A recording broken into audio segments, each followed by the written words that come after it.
Hey, my name is Betsy Clark, and I just wanted to share what I would do if I had a UTI, and what I would do if I or one of my children or loved ones had an ear infection. These are not, obviously, I'm not a doctor, and these are just ideas that I have that have helped me personally or have helped friends in the past with these two issues. So I'll start with a UTI.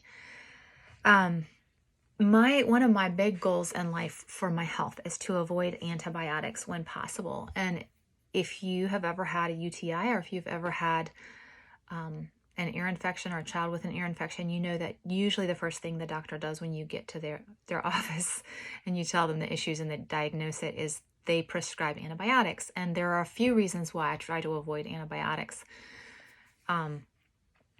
One is because they really wreak havoc on your gut health. Your gut is made up of multitudes of bacteria, good bacteria, a variety of different types of bacteria that helps your immune system. In fact, about 60 to 70% of your immune system is based in your gut. So when you take antibiotics, it's like putting an atomic bomb in your body. You're killing the enemy bacteria, but you're also killing the good bacteria. And so when you destroy and eliminate all the bacteria in your gut and in the other parts of your body through the antibiotics, then sometimes it can take years if you're not very active and deliberate about replacing the good bacteria so that you can replenish those things and your body can begin to heal other issues that you encounter. So a lot of times when people take antibiotics for a UTI, of course, it eliminates the UTI, but unfortunately, a lot of times it will return quickly because they do not have the good bacteria in their gut anymore to fight against that issue in the future. So what I do, losing my camera here. What I do for a UTI is I generally take, there's, of course, most everyone knows about cranberry juice. You want to get cranberry juice that's straight, that doesn't have sugars in it. You want to avoid sugars. You want to avoid, because that's what the bacteria replicates on. You want to avoid dairy, and of course you want to avoid caffeine, products with caffeine in them. And most people know that.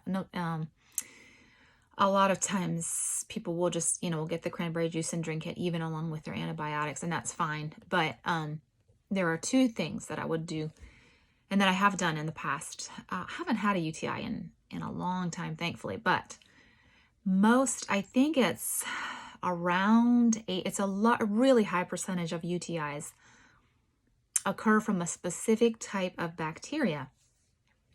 And there's one product that really addresses it. The product is called D-mannose. It's D with a dash and then M-A-N-N-O-S-E. You can find it at any health food store, the Vitamin Shop, any natural food supplement place. You can order it online. I like to keep it on hand just in case, because I have other family members that may need it occasionally. So D-mannose, that's one. I would take that. I generally would take probably at least 3 times a day until I'm better. The other thing is marshmallow root. It's an herb. It's the root to a marshmallow tree, I guess. And it is very effective for UTI. So you can get that in capsule form. You can buy it sometimes bulk and make a tea from it. You could also make, so I'll add a third thing, echinacea tea. So D-mannose, marshmallow root, for sure, those two, and then echinacea is very beneficial for your immune system. There's lots of herbs that are really, really good that can be helpful, but those 3 I would definitely have on hand. So with ear infections, same thing happens. You go to the doctor, they generally prescribe antibiotics, and that can be a mistake because not all ear infections, in fact, a lot of ear infections are viral related. They're not necessarily bacterial. But so if they were bacterial, antibiotics would help, but a lot of times the antibiotics don't help because they're not bacterial, but they just assume that that's what they need and they prescribe it, and usually that's what people take. The first thing I would do is get garlic oil or garlic mullein oil. Again, you can find that at just about any health food store or order it online from places that sell natural supplements and things.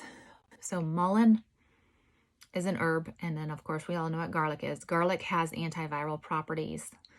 Mullein is also beneficial for that too. Another thing that you can do is a chiropractic adjustment.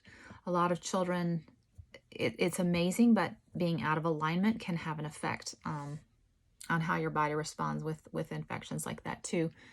That can help, and pretty quickly sometimes. And then there's another, colloidal silver. Colloidal silver is something that you can also get at health food establishments. And putting really just 2 to 3 drops in the ear can be very helpful. Colloidal silver it's also a microbe like killer, I guess. And there was something that is slipping my mind that I know is important. But the other thing that you can do, which is something I learned from a friend, a European friend, and that is to get a clean sock and put salt in it. You can just use regular table salt.